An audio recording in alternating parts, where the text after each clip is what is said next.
Hey everyone, John Doyle from OptixEQ, video race of the day, race 3 at Saratoga on August 3rd, Wednesday.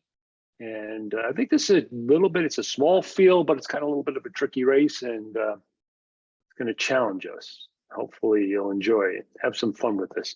Okay, so we're going to start off with the plot fit, like we always do, to try to assess the plot. It's green, that's good. Got a little bit more confidence. That means contention is a sun, that's about average, and the speed rating is 43. Which is above average. So what you want to do too, if you want to look at how do I know that, is if you go to a plot info, gives you all the information on the plot, a bunch of stuff, videos and everything. Knock yourself out. The run styles, I noticed that we have 6 horses of the 7-horse field leaning to E or EP. That tells me that there might be a little bit more contention in there possibly. And maybe the 7 could get one of those lone closer trips, but let's look at it a little bit more closely. When you look at the early pace, you're going to notice that the 3 and the 6 are need to lead horses. Now, the 3 clearly looks like that type of horse. He's above the line, but he is a circle. It's kind of a horse that he needs the lead. It looks like for the second call, it's going to be the 2's going to be right there with him. But let's look at this 6 a little bit more closely, because typically I would toss the 6. With a scenario like this. I'm not going to do it this time because the 6 is a 3-year-old who hasn't run in nearly a year, almost a year, a little, 9 months or whatever it is, a little bit more than 9 months, a little less than 9 months. I mean, so this horse's form is based on 2-year-old, not 3-year-old. Okay, very important distinction. And so I'm not going to toss this horse. In fact, this horse, might even be speed of the speed. He's got some, if we project some of his figures from last year, it puts him right in the mix here. So, if I have to look at this closely to 2, 3, and 6, I'm kind of leaning 6 more so than these other 2. He's got the smallest circle, might have more finishability. Coming out of a red hot Asmus, and they're pretty hot at Saratoga right now. So I'm going to upgrade the 6 over the 2 and the 3. Let's look at the other EP horses. The 1 I don't like. I mean, I just, the fact that he is a circle, the fact that he's plotting so far away from the others, 2, 3 or 4 horses early.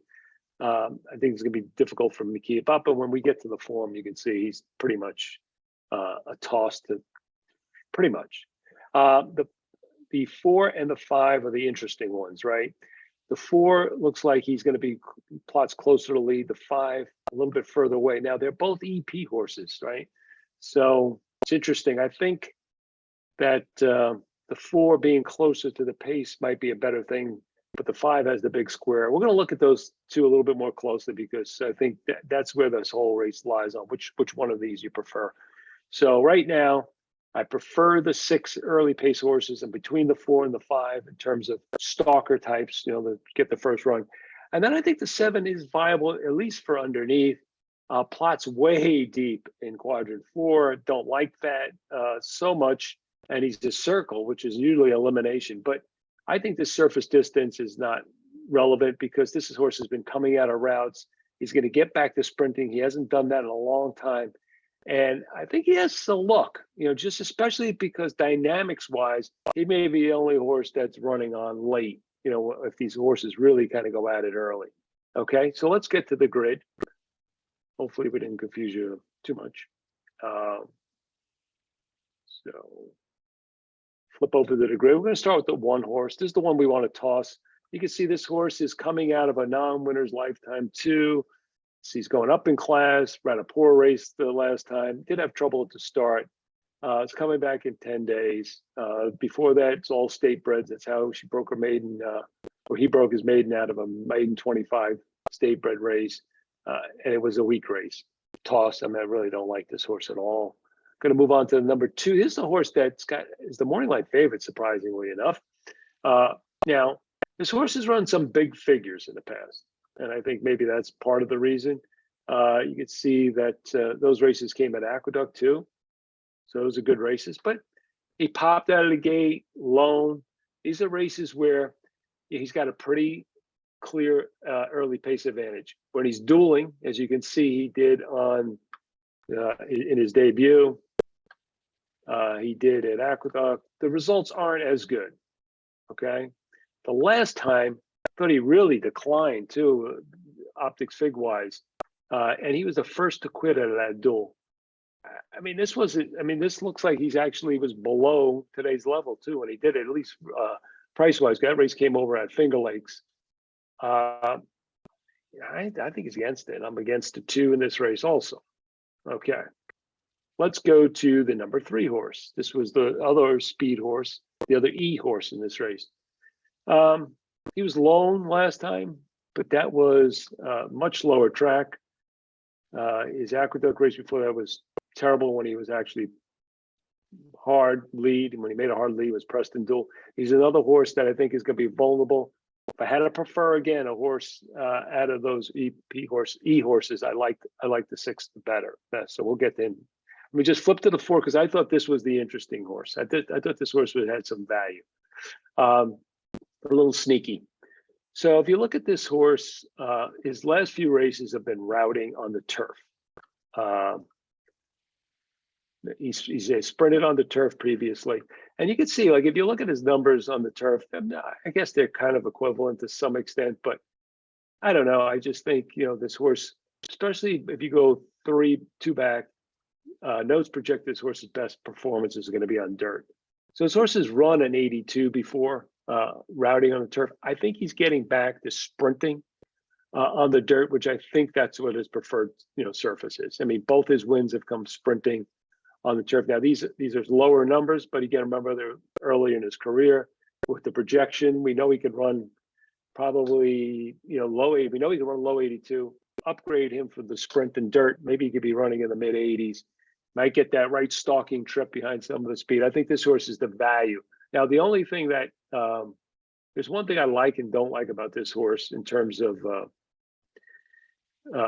some of this is one is he gets back Franco, who's the horse who's run with this guy, but this Rodriguez barn early on Saratoga is really snake bitten. They haven't done anything, so I mean that's a downside. But I think this horse, especially the fact that he's 8-1, is value in this race. So I would be looking at not yet Charlie, maybe getting the right kind of trip behind some of the other speeds. The 5 was the horse that looked really good in the plot, the big square. But he's a horse that kind of needs to be up close. You can see his early in his career, his 2 big wins came on the pace. He was slow out of the gate, but he had a good tactical trip. Let's see what the extent fell right into the right trip at times. So, now he may fall into the right trip again, but I think the pace is going to be hotter. I think he's going to struggle to keep up. He had the flow in the last race and couldn't do anything with it. I really don't think he's a closer per se. And I don't think he really hasn't matched up with his past numbers with his recent numbers, right? 71, 83, and 80. 83 was nearly a perfect trip. I'm against Never Early. I just don't think that his plot, his big square, is reflective of his ability in here, his projected ability. I think it's more on kind of past performance and where he had a little bit better kind of race dynamics. So Never Early's not going to be on my win end. Letty's the horse I think is probably has the best chance. I think so for me it's the 4 and the 6. This horse is coming out of allowance. He's going to debut, no lead, 6 lengths. Came back around a winning. They dropped him, winning race, a big winning race, B+, and came back again and ran a B-, which is a decent race versus winners for the first time, and then went to the bench. I just think this horse, if you project up from 2-year-old season, this horse could be 10 points better maybe if he comes back. Even if he doesn't, if he's 5, puts him right into the range, even if with a 5-point improvement. So Letty's definitely a horse that I think is got a chance in here, along with the 4. And then I thought the Exotics horse had a look was the 7, just because now his bad races all come going routing. He hasn't been running that well. He's kind of way back. But notice that where his win came at Saratoga sprinting as a 2-year-old, ran that big number. If he can get back up and improve off of that number with the switch back to the sprint, gets enough pace in front of him, even if he's doesn't get home, he might be able to get up for a slice. So for me, it's the 4, the 6, and the 7 look like horses I want to kind of involve in my ticket. This race will be part of Optics Focus. So if you go to our website, and you click Silver Plan, buy the Silver Plan, this race will be in that Optics Focus report. If you want more information on Focus, you go here, Info, Focus, and you'll get more information on Focus. But this race will be in that report. So I got this race and 2 others. So check that out. Check us out at OptixEQ.com. Hopefully this was helpful. Send us your information. Go to OptixEQ.com, contact us, and you can also see us on Twitter at OptixEQ.com. Thanks for listening.